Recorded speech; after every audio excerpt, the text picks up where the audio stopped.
Dunwood Park has been a favourite leisure time haunt for local people for almost 100 years. The site, which nestles into the hillside of the northern end of Shaw and Crompton in the metropolitan borough of Oldham, was gifted to the people of the town by Captain Abraham Crompton, a local politician and benefactor of the town, and was opened as a park in 1911 to great celebration. The local press at the time reported that the opening of the park was a red-letter day for the town and that the park would provide a play space for children away from the increasing road traffic. It still does. It was remarked that it was hoped that the substantial investment in the park would be validated by the number of people who would make use of it. That prophecy was more than fulfilled and continues to be today, 5 generations later.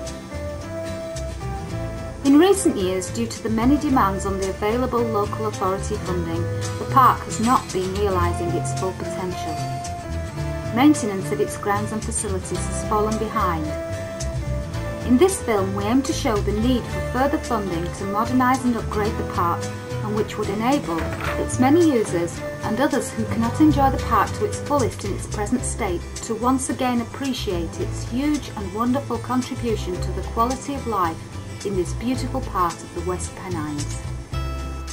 In February 2008, I spent the day in Dunwood Park and I met some of the people who visit it, enjoy it and spend time and effort making sure that others can do the same.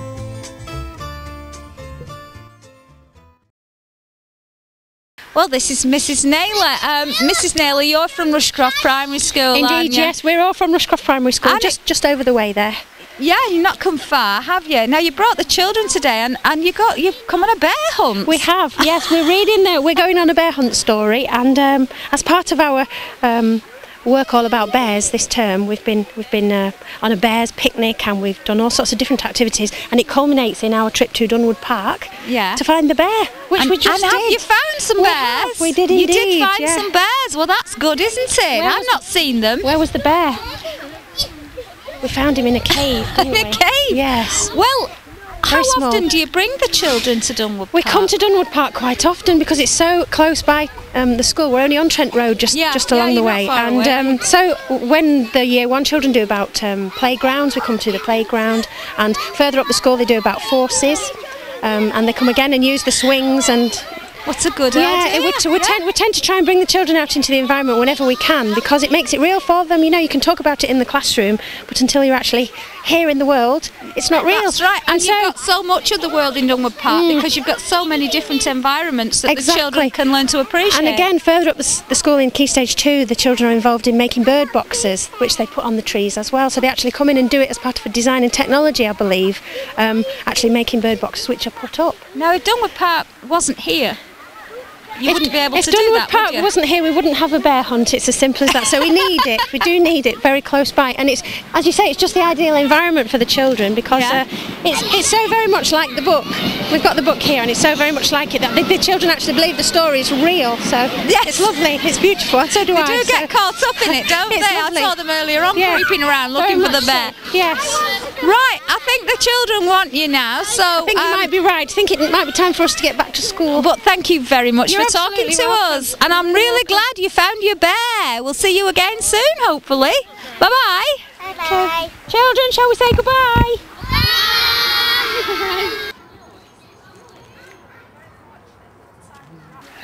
I'm Secretary-Treasurer of this bowling club for the veterans. Yeah. But we also have 3 teams, apart from the veterans. There's a Monday night team, a ladies Tuesday night team, and a Saturday team. Yeah. So there's 5 teams play every week here. 5 bowling teams? 5 bowling teams. And what about the tennis? I mean, there's no tennis teams now at all. There used to be though, didn't there? Yes. I can remember not long ago there were tennis teams playing from here. When I came here, there were 3 tennis teams playing from here every week. On Sunday, you couldn't get on the tennis courts. I can remember that. When I was a teenager, we used to have to come really early. You had to wait your turn. Now, we're sitting in front of the Pavilion Clubhouse here, and it's fallen into such a state of dilapidation that it can't be used, can it? It can't be used unless this roof's done this year. I've had a look, and that's a Conservative issue, really, isn't it? Because that's really the main issue. A new clubhouse. The main issue is that we get this roof done, this building done, because they can't use the toilets at the moment. We can't brew up, and by the rules of the league, you're supposed to have brewing facilities, toilet facilities.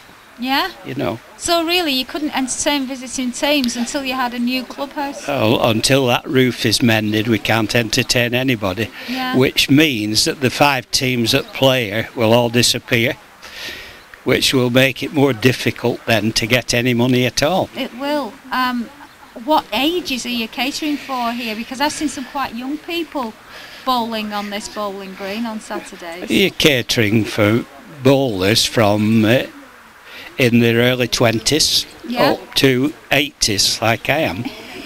And how long have you been bowling here? I've been bowling since I gave up tennis in 19 years now. When I was 65, I took up bowling. And a resurgence now, hasn't there, in interest in tennis? It's become a lot more popular, and it's just such a shame that we can't offer the facilities for them to come and play here. Absolutely. Yeah. They talk about wanting everybody to get fit and play sport again, and all the facilities are just disappearing. That's a very, very good point. If there's nothing done about this building immediately now, there will be no bowling teams here, because they'll just disappear. They'll go elsewhere. They'll go elsewhere for the rest of the season. They'll go elsewhere, then they won't come back. You know, that's it. Fear what will happen with bowling is what happened to the tennis.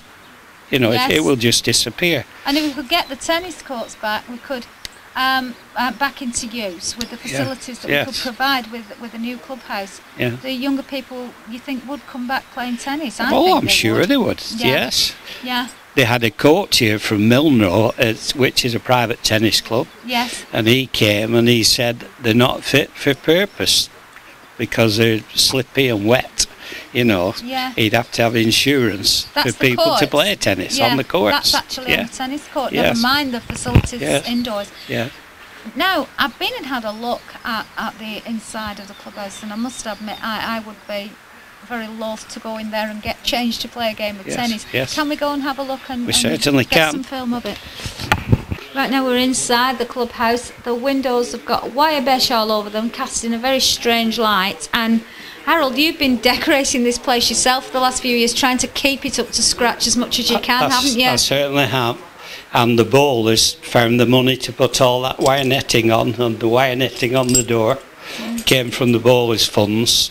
So they've been paying for all this themselves, despite the fact that most of them are retired people. Well, many of them are, aren't they? All this decorating I've done personally. Because and if the roof was mended, this part of the building would still be usable.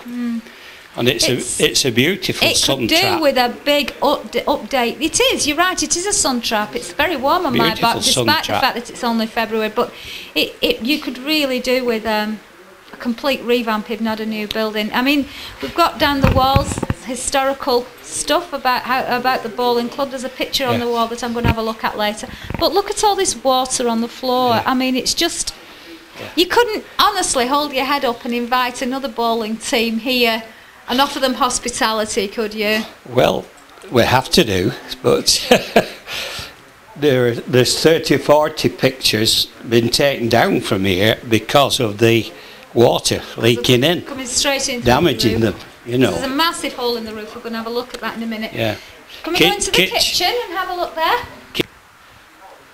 Well, this is the kitchen, Harold, and I see what you mean. It's completely unusable, isn't it? Now, almost unusable unless that roof's mended. Now, the thing is... we paid for all these things in here. The electrics, the kettles, the fridge are all paid for by the bowlers. Now, Harold, you come down on a Sunday, don't you, to run I personally run a friendly round robin every Sunday for people to come and learn and mix.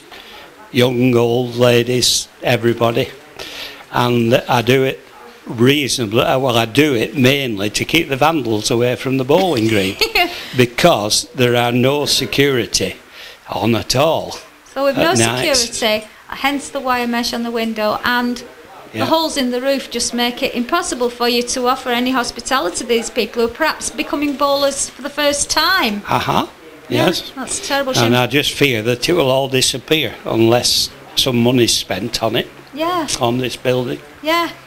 I do my best. I do my best trying to keep it going. I decorate it every spring, clean it up, paint the floor. But it's as you can see. Who would? Nobody. Well, this is the tennis changing room, isn't it? And if you imagine, it was a mirror image back to back with the bowls room, which means that this would, well, one time was all glass opening out that way onto the tennis courts, wasn't it? Absolutely.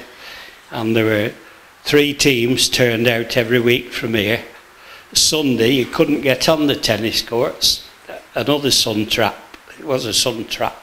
It would be very, I can imagine it would be very pleasant sitting in here watching the tennis. Oh, it was beautiful. And again, as I said before, with the resurgence in interest in tennis, it's a shame we can't offer the facilities. Now, there seems to be a bit of a problem with the electrics in this building. Is there any? They've all been switched off.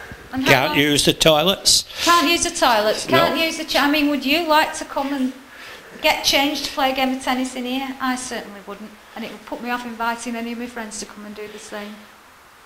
The main criteria is to get this roof done. Then we can use this front section for this summer. If it's not done, the teams are just going to disappear and then the park disappears. Yeah. There's no bowling teams. Up to last year there were 8 teams playing here. 8 bowling teams? 8 bowling teams every week. Now there are 5 and dwindling fast. It's even wet underfoot because of this roof. I mean, a temporary repair to the roof would help you to keep the teams for this year, and then I think a complete recover. It would be criminal not to do this. When you think of the number of people who would use this once it was done. I mean, I'd certainly come and have a go. Would you teach me to play bowls? I certainly would, yes. I've always fancied it. I've got plenty of bowls.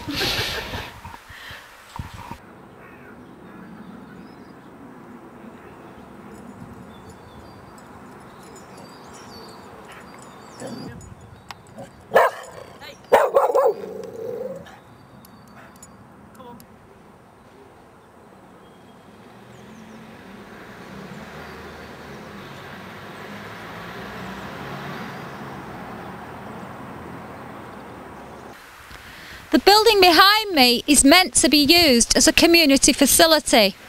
However, it's in such a bad state of repair that at the moment it's just used as a storage and a place for the groundsman to be.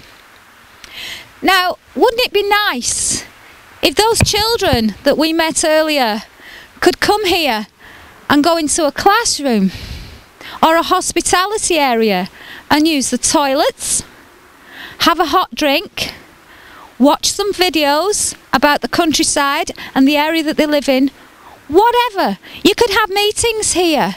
We could have groups, local history, local interest, and all it would need is a nice wide open space with comfortable facilities and toilets. Wouldn't be much, but it would mean so much to the people who use the park. It's not only the park buildings which are in need of attention. This is supposed to be the park entrance for less able people. As you can see, its surface is entirely unsuitable for disability vehicles of any sort, as its surface is loose, uneven and waterlogged. Well, I'm standing on 100-year-old sets here, which are part of the original embankment here, part of the natural layout of the park actually, where people used to sit to watch the band. Now, if we look down here, we can see where the bandstand used to be. The people walking towards us at the moment are some of the Friends of Dunwood Park. Now, this organisation was set up 4.5 years ago. And what they do is they meet regularly to discuss park affairs, to consult with the local authority on works that need doing, and to engage with the local community about how the park plays its role in community life.